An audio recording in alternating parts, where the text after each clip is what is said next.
The poem Matilda by Hilaire Belloc.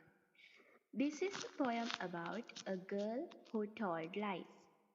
People may tell lies for many reasons: to hide something, to cover up past, to save face and life, to save profession, to avoid punishment, or to get advantages like that.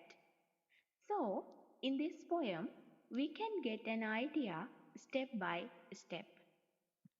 First, Matilda called her aunt an emergency fire service. Second, they came and discovered that she told lies again. Third, her aunt got fed up of her lies, and as a punishment, she left Matilda alone at home and went to watch a film. Fourth, in the late night, actually, a fire broke out. She cried loudly. She asked for help, but all in vain. Fifth, no one came to save her because they thought that she is lying again, so the home was burnt and also Matilda died.